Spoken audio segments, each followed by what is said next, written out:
Hello friends, good morning. तो हम लोग आज जो है सो आपके 15 जुलाई के करंट अफेयर्स देख रहे हैं, ठीक है। तो उसमें हमने आपके लिए पहला करंट अफेयर्स जो लाया है वो लाया है आपका मंगर जो है सो बानी केव पेंटिंग, ठीक है। मंगर बानी केव पेंटिंग ये रिसेंट में अभी न्यूज में है, इसलिए इसको हमने लिया है। देखो एक्चुअल में क्या है कि जो आपका पैलेलिथिक, मेसोलिथिक और न्यूलिथिक टाइम की बात करें अगर हम, तो उस टाइम पे आदमी के पास में शिकार करना, जैसे पैलेलिथिक में शिकार करना और डांस करना, यही सारी चीजें थी उनके पास में। और उनके पास में जो आयरन ऑक्साइड वाले जगह थे, जहाँ वहां पे जो है सो या तो रेड नहीं तो येलो कलर के जो मिट्टियां थी जिसमें कैल्शियम वगैरह थे, तो उनके साथ वो पेंटिंग बनाते थे पहाड़ों की, क्योंकि वो गुफाओं में रहते थे। तो वो पेंटिंग बनाते थे, ठीक है। तो वैसे ही आपके जैसे भीमबेटका कहते हैं, तीनों जैसे पैलेलिथिक, मेसोलिथिक और नियोलिथिक का मिलता है। उसमें शिकार करना, डांस करना, जानवरों के चित्र, ये सारी चीजें, तो उससे पता चलता है कि उस टाइम की लाइफ कैसी थी, ठीक है।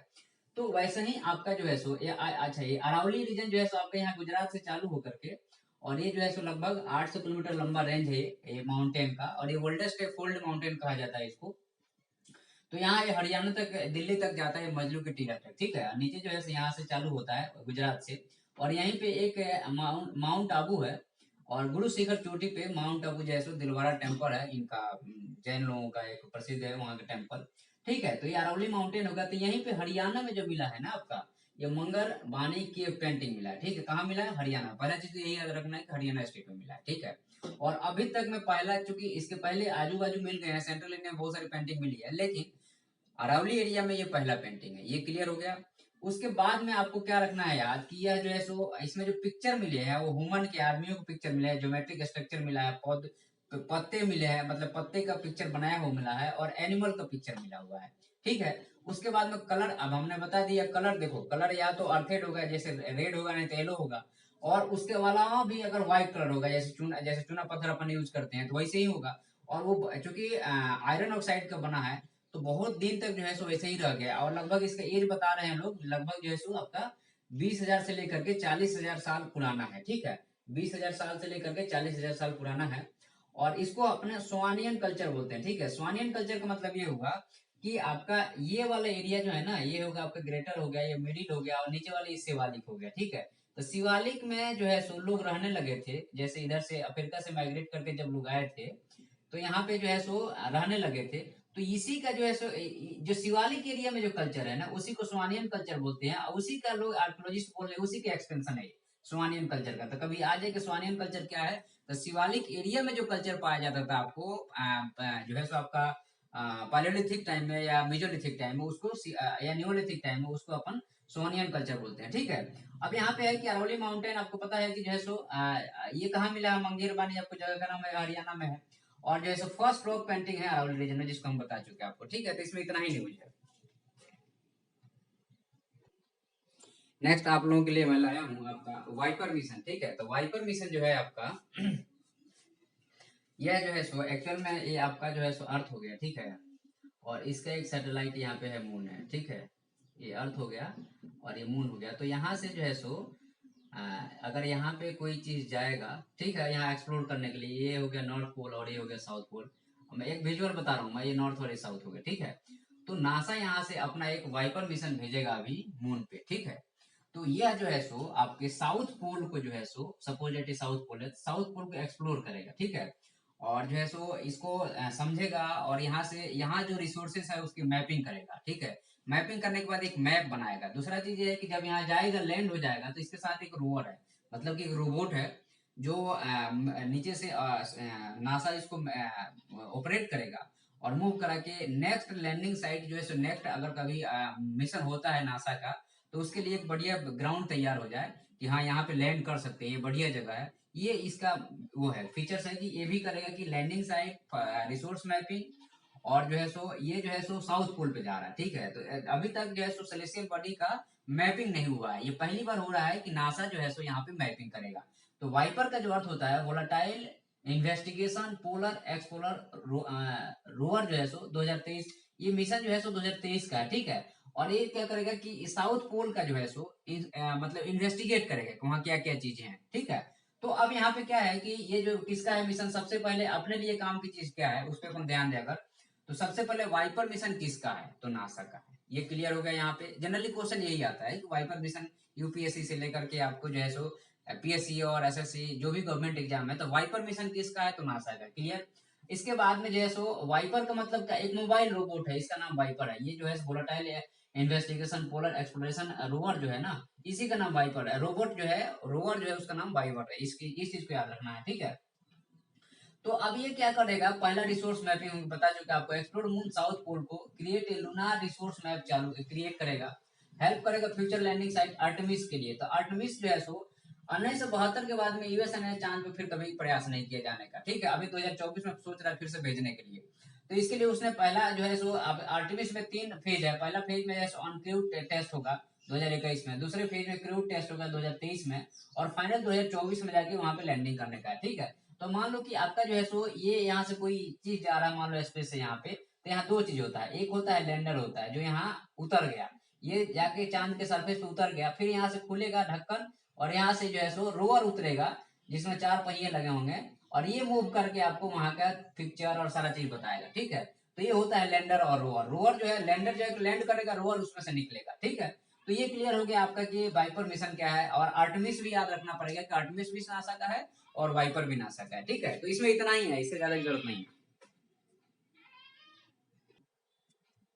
नेक्स्ट आप लोगों का है आरबीआई रिटेल डायरेक्ट स्कीम। यह क्या चीज है?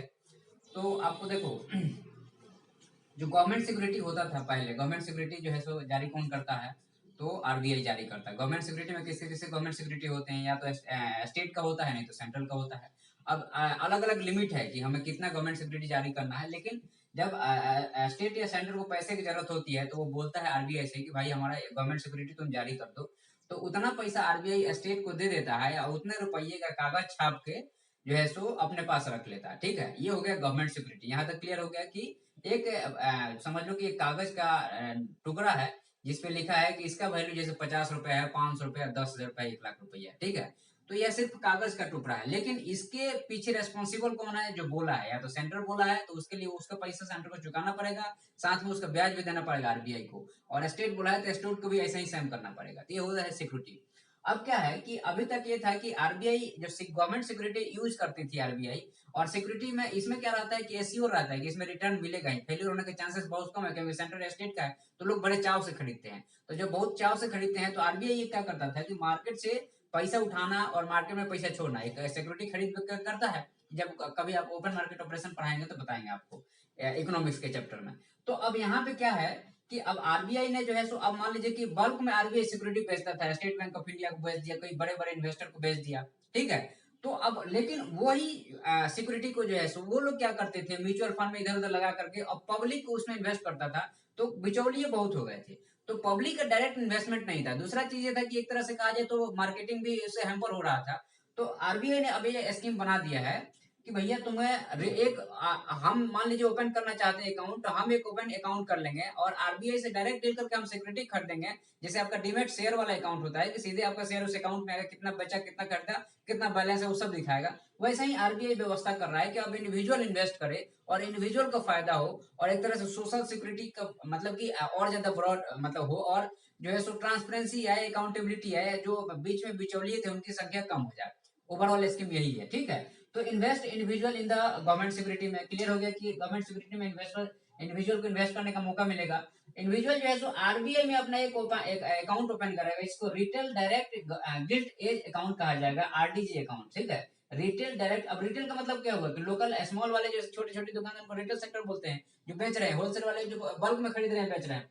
तो रिटेल डायरेक्ट गिल्ट अकाउंट जो है आरडीजी अकाउंट हो गया, होल्डिंग द गवर्नमेंट सिक्योरिटी। और यह अकाउंट जो होगा गवर्नमेंट सिक्योरिटी को होल्ड करके रखेगा, आपको पता रहेगा, आपको बेच सकते हो और खरीद सकते हो जैसा भी करवा, ठीक है। और इसके लिए आरबीआई एक ऑनलाइन पोर्टल की व्यवस्था करेगी, negotiating the dealing system order market NDSOM, negotiating dealing system order market NDSOM, ठीक है। और ये एक इलेक्ट्रॉनिक ट्रेडिंग प्लेटफॉर्म है जहां पे जो है सो आपको व्यवस्था रहेगा बेचने और खरीदने का, ठीक है। इससे क्या होगा, ट्रांसपेरेंसी और जो है सो फास्ट ऑपरेशन होगा। गवर्नमेंट सिक्योरिटी के बारे में आपको बता ही दिए कि एक कागज का टुकड़ा होता है, गवर्नमेंट बोलता है तो आरबीआई इशू कर देता है, उतना पैसा गवर्नमेंट को दे देता है। जब जो है सो अब जब भी अब वो सिक्योरिटी को अगर मान लो कि अब गवर्नमेंट का पैसा हो गया तो वो सिक्योरिटी को खरीद लेती है, आर्मी को इंटरेस्ट और ब्याज दोनों दे देती है। तो इस तरह से ये सिस्टम चलता है।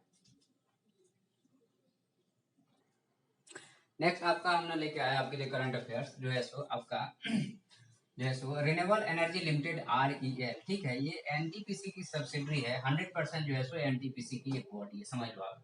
एनटीपीसी की बॉडी जो है सो रिन्यूएबल एनर्जी लिमिटेड है, या एक समझ लो कि डिपार्टमेंट कह लो या एक कंपनी कह लो, एक सब्सिडरी कह लो, उसका भाग है। यह जो है सो रिन्यूएबल एनर्जी पे काम करती है, जैसे आपको हाइड्रोजन रिलेटेड प्रोडक्शन करना हो, या सोलर पार्क बनाना हो, या हाइडल से रिलेटेड जो भी काम रिन्यूएबल एनर्जी पे काम करती है, ओवरऑल यही है, ठीक है। तो इंडिया का पहला जो है so green energy, green hydrogen mobility project जो है सो, याद रखने वाली बात है, अभी भी आई है आपके एग्जाम में पूछा ही जाएगा, यूपीएससी में, स्टेट पीएससी में, कि इंडिया का पहला ग्रीन एनर्जी मोबिलिटी जो है सो कहाँ पे शुरू किया गया है। तो ग्रीन हाइड्रोजन मोबिलिटी प्रोजेक्ट जो है सो आपके लद्दाख में शुरू किया गया। कहाँ पे शुरू किया गया? लद्दाख में। ये चीज को ध्यान रख लेना आप कि आपके लद्दाख में इसको शुरू किया गया है। ये जम्मू एंड कश्मीर, ये यूनियन टेरिटरी लद्दाख है। तो ये किसने शुरू किया है? तो रिन्यूएबल एनर्जी लिमिटेड जो एनटीपीसी के सब्सिडरी है, ठीक है।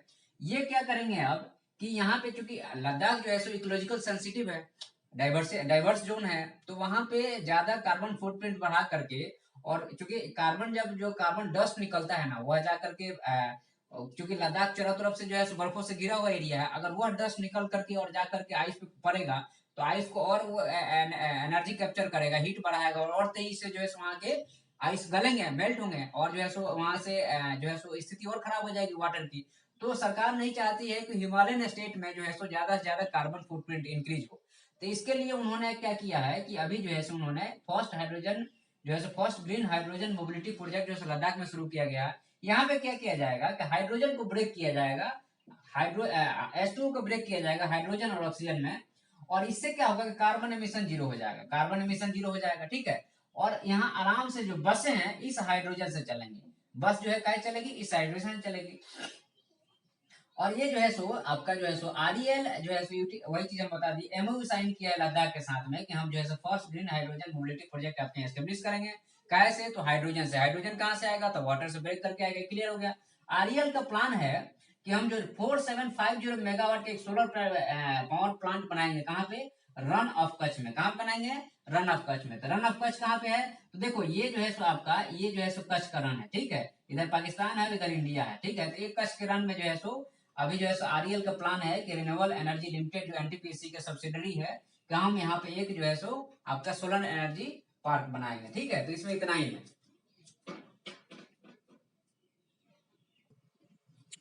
नेक्स्ट आपका है कि जो है सो गायन पांडा को अब जो है सो वल्नरेबल कैटेगरी से, इंडेंजर कैटेगरी से हटा करके वल्नरेबल में डाल दिया गया है। और यह जो है सो सेंट्रल चाइना मिलता है, ठीक है। तो चाइना के अगर मैप देखोगे आप, तो आपका हो गया,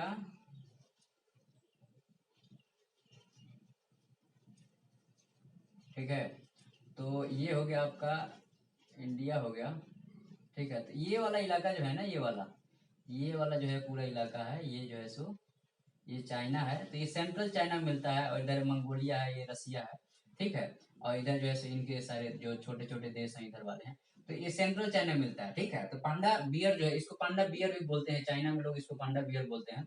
ये सेंट्रल चाइना में मिलता है, और इंडेंजर था पहले, अब अवेलेबल में 2016 में इसको IUCN ने जो है इंडेंजर कैटेगरी में डाला था। अब उसको संख्या बढ़ गया है, तो अब उसको वल्नरेबल में डाल दिया गया है। तो कभी आ जाए एग्जाम में क्वेश्चन कि जो है सो आपका गाइन पांडा जो है इंडेंजर है या वल्नरेबल है, क्योंकि न्यूज में है, तो ये वल्नरेबल में है, अब इंडेंजर नहीं है, इस चीज को ध्यान रखना है, ठीक है।